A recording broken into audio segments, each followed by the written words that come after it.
تو وہ دیگ نکل آئی تو فرمایا پھر مٹھیاں سونے کی بھر بھر کے دیتے تھے. مجھے ایک صاحب کہنے لگے کوئی ایسا عمل بتائیں کہ میں چاہتا ہوں میری 7 نسلوں میں رزق ختم نہ ہو جو مہنگائی اور حالات اور پریشانیاں میں دیکھ رہا ہوں. کوئی ہے؟ 70 اولیاء نے فرمایا کہ جو بندہ یہ وظیفہ پڑھے گا اللہ کا عرش ہل جاتا ہے. لا علاج بیماریاں ہوں، دکھ ہوں، غم ہوں، قرضے ہوں، مصیبتیں ہوں، ناکامیاں ہوں اور پریشانیاں ہوں اور ایسے حالات کے جو انسان کہے کہ بس سب تو موت ہی ہے، اس کے علاوہ کوئی راستہ نہیں. کوئی ایسی پریشانی ہو، اللہ کا نظام ہے کہ اس پہ وہ ملتا ہے جو انسان گمان نہیں کر سکتا، سوچ نہیں سکتا. یہ فیصل آباد کے ساتھ ماموں کانجن میں ایک درویش ہوتے تھے، صوفی عبداللہ صاحب رحمۃ اللہ علیہ، بڑے اللہ والے تھے، درویش تھے، اللہ سے مانگتے تھے، اللہ دے دیتا تھا. تو مجھے ان کے ایک شاگرد نے بتایا، اردو بازار لاہور میں ہوتے تھے، کہنے لگے کہ میں ایک دفعہ گیا تو مجھ سے فرمانے لگے کہ میرے سارے کے سارے طالب علم استاد جمع ہو کے آ گئے کہ ہمارے جو ہے وہ ہمارے راشن نہیں، کھانا پینا کچھ نہیں، تنخواہیں نہیں ملی، سب چیز ختم ہو چکی ہے، تو اب ہمیں اجازت دے دیں، آپ کے پاس تو ہے نہیں. اچھا فرمایا مجھے چند دن دے دو، جتنا اور دن صبر کر لیا، چند دن مجھے دے دو.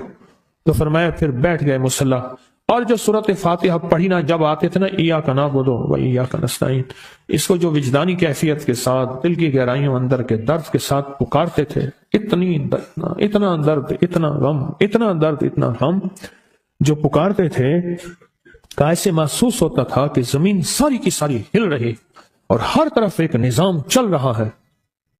اور جب پھر اس صورت کو پورا کرتے تھے، پھر سورۃ فاتحہ پڑھتے تھے، اور جب پہنچتے تھے ایاک نعبد و ایاک نستعین، پھر ایسے ہی جو ہے اس کو دہراتے تھے.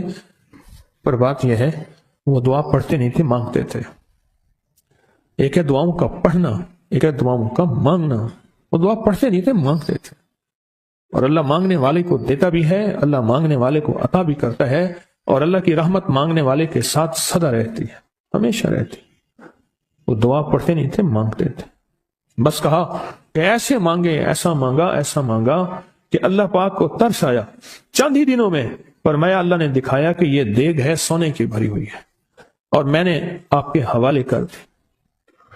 اور تھوڑا سی ایسی جگہ ہٹائی تو وہ دیگ نکل آئی تو فرمایا پھر مٹھیاں سونے کی بھر بھر کے دیتے تھے اور کہتے تھے اس کو حسب ضرورت خرچ کرنا، خیال کرنا، کہیں فضول خرچی نہ کرنا، اسراف نہ کرنا.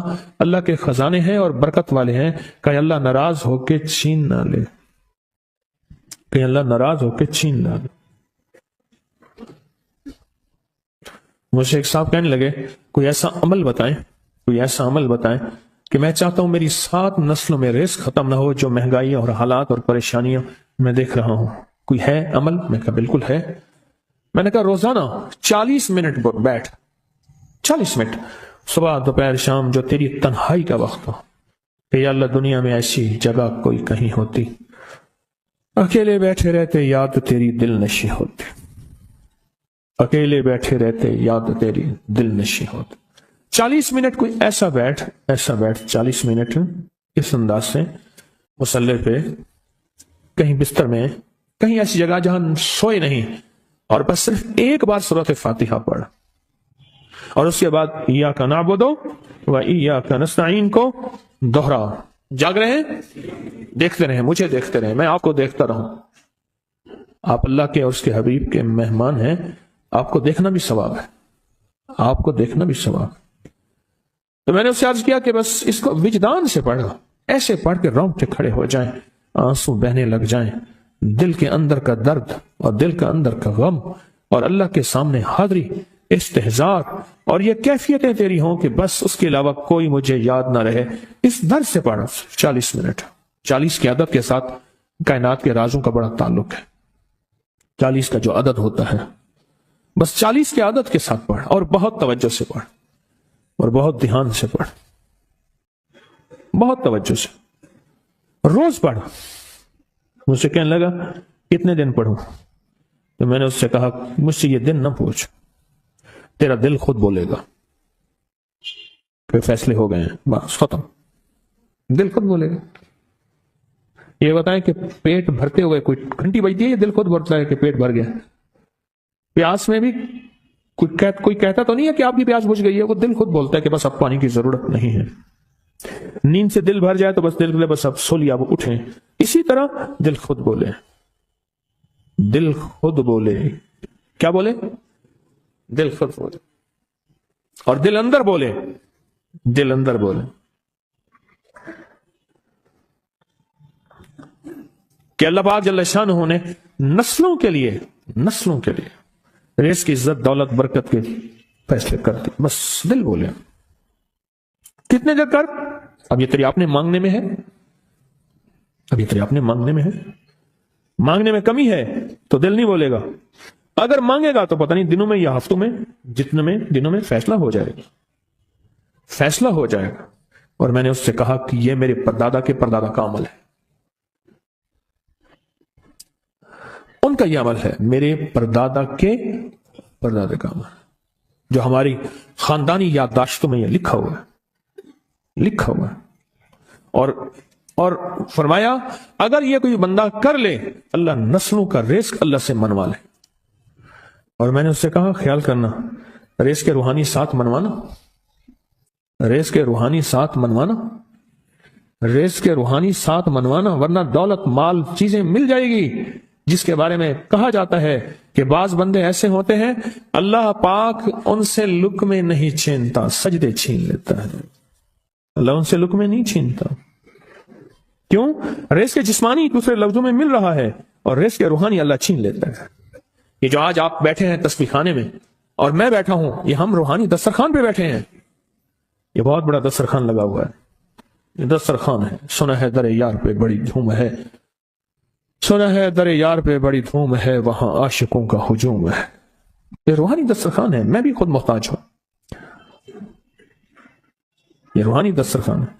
تو میں نے اس سے عرض کیا کہ ایک دسترخوان نہیں مانگنا، دونوں مانگنا، رزق روحانی بھی، رزق جسمانی تو اس کو بھی ملتا ہے جس کو کلمہ نصیب نہیں ہوا، رزق جسمانی تو اس کو ہی ملتا ہے جس کو کملی والی کی غلامی نصیب نہیں ہوئی، رزق جسمانی تو اس کو ہی ملتا ہے جس کے ماتھے پہ شقاوت لکھی ہے، رزق جسمانی تو اس کو ملتا ہے جو اللہ کا نافرمان ہے، رزق جسمانی تو اس کو ملتا ہے جو اللہ کے وجود کا انکار کرتا ہے، رزق جسمانی تو اس کو ہی ملتا ہے جو آخرت اور قبر کا انکار کرتا ہے، رزق جسمانی تو اس کو ملتا ہے جو جنات اور برزخ کا انکار کرتا ہے، رزق جسمانی تو اس کو ملتا ہے جو خود کملی والی کی نبوت کا انکار کرتا ہے، وہ تو بے بہا لوگ ہیں، ان کو ملتا ہے۔ پر تجھے بھی صرف رزق جسمانی ملا اور اللہ سے یہ منوا لیا، نہ یہ نہ منوانا، اللہ سے کہنا ہے اللہ رزق روحانی بھی دے اور رزق جسمانی بھی دے، دو رزق کٹھے عطا فرما۔ کون سا رزق؟ رزق اور رزق جسمانی بھی دے۔ کہیں ایسا نہ ہو کہ میری نسلوں میں صرف مال، دولت اور چیزیں ہوں اور تیرا نام اور تیرے حبیب کا نام نہ ہو، تیرا نام اور تیرے کملی والے کا نام نہ ہو، تیرا نام اور تیرے دوستوں کا نام نہ ہو، تیرا نام اور تیری آل و اصحاب کا نام نہ ہو۔ کہیں ایسا نہ ہو میں محروم ہو جاؤں، مجھے آل اور محمد اور آل محمد اور اصحاب محمد کی نسبتیں یہ بھی ساتھ عطا کیے رکھ۔ میں نے اس سے کہا کہ دو چیزیں مانگنا۔ اچھا قدرت کا نظام ہے، تو دیوانے بھی ہوتے ہیں، یقین والے ہوتے ہیں، آپ جیسے آپ مخلص بیٹھے ہیں اور پوری دنیا میں ہمارے ساتھ اس وقت مخلص بیٹھے ہیں جو ہماری آج کی محفل میں شریک ہیں، ہوتے ہیں دیوانے۔ اس نے یقین سے پڑھنا شروع کر دیا، مجھ سے کہنے لگا ایک وقت ایک جگہ ہو بہت بہتر۔ میں نے اس سے کہا، میں نے کہا پھر بھی اگر ایک وقت ایک جگہ میسر نہ بھی ہو تو اگر عمل کسی وقت چوک جائے، عمل کی جگہ چوک جائے، عمل کا وقت چوک جائے، مجبوری میں نہ ہو تو بہتر ہے، پر توجہ نہ چکے، دھیان نہ جائے، استحضار نہ جائے، یقین نہ جائے، اور سچا یقین ہو، سچا یقین ہو کہ میرا اللہ خود کہتا ہے یہ مانگنا بھی تو اسی نے دیا ہے نا، تو اسی نے مانگنا دیا ہے۔ جب اس کریم نے مانگنا ہی خود دیا ہے تو عطا بھی خود کرے گا۔ نہیں خوف نار جہیم کا کہ کرم ہے مجھ پہ کریم کا، وہ خود عطا کرے گا مجھے، اس نے مانگنا دیا دے گا۔ یقین ہو ایسا ایسا ایسا ایسا، اتنا زبردست یقین ہو، اتنا یقین ہو اللہ کے ملنے پہ اور اللہ کے مانگنے پہ، اتنا یقین ہو کہ گمان اور خیال سے بالا تر یقین ہو، بہت زیادہ یقین ہو۔ یاد رکھیے گا میری بات، میری طرف دیکھتے رہیں، یاد رکھیے گا جس کو ملا ہے یقین کی طاقت میں ملا ہے، اور جس سے چھنا ہے بے یقینی نے اس سے سب کچھ چھین لیا، بے یقینی نے اس سے سب کچھ چھین لیا۔ جس کو ملا ہے یقین کی طاقت سے ملا ہے، یقین ہو کہ میں کر رہا ہوں اور اللہ مجھے دے دے گا، کہا کہ کیسا یقین ہو؟ کہا جیسے بکری کے تھن دودھ سے بھرے ہوئے، اور میں کہوں کہ میرے ہاتھ سے دباؤں گا اور دودھ نکلے گا، اس سے زیادہ یقین۔ اور کہا کس سے زیادہ یقین؟ کہا کہ ایک بڑا نوٹ ہو اور بڑا نوٹ کے اندر جو ہے ایک آنے کی چیز آنی ہے، تو میں کہوں گا اس سے تو اس کی نوٹ کے اندر تو ہزاروں آنے ہیں، اور میں ایک آنے کی چیز، ایک ٹکے کی چیز لوں گا اور میرا کام بن جائے گا، اس سے زیادہ یقین ہو۔ اور اس سے کہیں زیادہ یقین ہو کہ سخت پیاس ہے اور میں پانی کو دیکھوں، اور پانی کو دیکھتے ہی مجھے یقین ہو کہ اس سخت پیاس میں میرا پیاس بجھ جائے گی، پیٹ بھر جائے گا، اس سے کہیں زیادہ یقین ہو۔ میں پھر بھی یقین کو نہیں سمجھا سکا، علم بھی محدود ہے، الفاظ بھی میرے پاس محدود ہیں، اس سے کہیں زیادہ یقین ہو، اس سے کہیں زیادہ یقین ہو، اور بہت زیادہ یقین ہو، اتنا یقین ہو۔ کیا خیال ہے؟ آپ چاہیں گے اپنی نسلوں کے لیے بخت، رزق، نصیب اور مقدر منوا لیں؟ کیا خیال ہے؟ وہ بڑا کریم ہے۔ میں نے ابھی نہیں بتایا کہ قرآن کا واقعہ سنایا، حضرت موسیٰ اور خضر علیہ السلام کا قرآن کا واقعہ سنایا کہ ان کی 7 نسلوں کا جو ابا تھا نا، وہ 7 نسلوں میں پہلے والا ابا، دادے کے دادے کے دادے کا دادا، ٹھیک، وہ نیک تھا، وہ دعائیں مانگتا تھا، وہ اللہ کے ساتھ تعلق میں تھا، اس کا تقویٰ تھا، وہ اس کی نیکی کا اثر، اس کی نیکی کا اثر، اس کی نیکی کا اثر نسلوں میں منتقل ہوا، نسلوں میں منتقل ہوا۔ پڑھ لیں، مانگ لیں، اللہ سے کر دیں کہ اللہ میرے لیے اور میری نسلوں کے لیے رزق روحانی اور رزق جسمانی کے فیصلے کر دیں، رزق روحانی اور رزق جسمانی کے فیصلے کر دیں۔ شاہ عبد الرحیم تھے شاہ ولی اللہ رحمۃ اللہ علیہ کے والد محترم، انہوں نے شاہ ولی اللہ سے کہا بیٹا میں تجھے روحانی مشقیں کرا رہا ہوں، ایک مشق ایک بھی کر لے، اپنے لیے اور اپنی نسلوں کے لیے اللہ سے رزق منوا لے، اللہ سے رزق منوا لے، اللہ سے رزق منوا لے۔ تو پوچھا کہ حضرت میں رزق کیسے منواؤں؟ میں کہ کچھ وقت ایسا نکالا کر، ایسا وقت نکالا کر 2 گھڑی اور 3 گھڑی کا، ایک ساتھ 2 گھڑی اور 3 گھڑی، ایک ساتھ تقریباً 21 منٹ کی ہوتی ہے،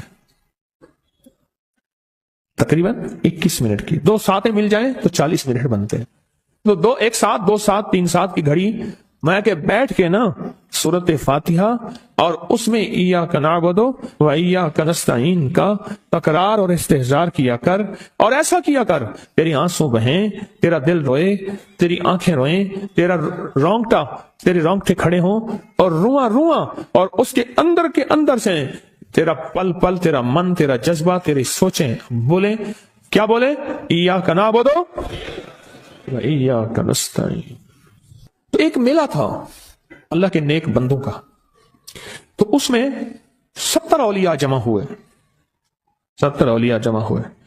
ہر اللہ کے ولی نے کہا کہ آپ کوئی ایسا وظیفہ بتائیں، ایسی تسبیح بتائیں، ایسا ذکر بتائیں جو اللہ کے عرش کو ہلائے اور جو اللہ کی ذات کو متوجہ کر دے، جو اللہ کے تعلق کو نصیب کر دے، کوئی ایسا ذکر، کوئی ایسی تسبیح بتائیں۔ فرمایا سب نے بتایا کہ سورۃ فاتحہ ہے، اور اب سب سے پوچھا سورۃ فاتحہ میں کوئی ایسا جز بتائیں جو سورۃ فاتحہ کا دل ہو۔ سورۃ یاسین قرآن کا دل، لیکن سورۃ یاسین کا دل سلام قولا من رب الرحیم۔ ہر سورت کے اندر اللہ پاک نے کچھ نعمتیں، کچھ نقطے رکھے ہیں، تو فرمایا سورۃ فاتحہ کا دل۔ تو میلے میں جتنے بھی اولیاء 70 بیٹھے تھے، سب نے کہا کہ اگر سورۃ فاتحہ کا دل پانا ہے تو وہ صرف کیا ہے؟ ایاک نعبد و ایاک نستعین۔ اس کا مفہوم عام سادہ سے یہ ہے کہ مولا غلامی تیری، در کسی اور کا۔ جب غلام تیرے ہیں، منگتے تیرے ہیں، بھکاری تیرے ہیں، محتاج تیرے ہیں، پھر در بھی تیرا ہے، پھر در بھی تیرا ہے، اور کسی کا در مولا نہیں ہے، پھر در بھی تیرا ہے۔ تیرے در کے ہم محتاج، تیرے بر کے ہم غلام ہیں۔ تو میں نے اس سے کہا کہ یہ وظیفہ کر، سارا دن پڑھی ایاک نعبد، اور کام بھی کرتا رہے، وضو بے وضو چلتا بھی رہے، یہ پڑھتا بھی رہے، پڑھتا بھی رہے، پڑھتا بھی رہے، چند دن چند ہفتے یہ عمل کر، بس رات سوتے ہوئے سورۃ فاتحہ پوری کر 40ویں، اور پھر درود پاک پڑھتے پڑھتے سو جا۔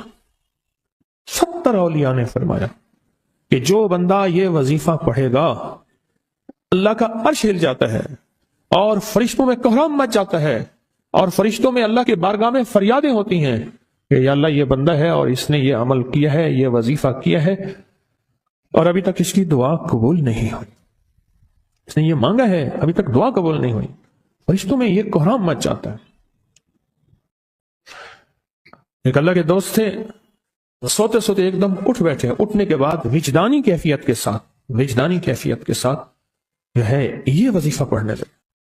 تو کسی نے پوچھا کہ حضرت کیا ہوا؟ فرمایا میں نے دیکھا کہ اللہ کے عرش کے نیچے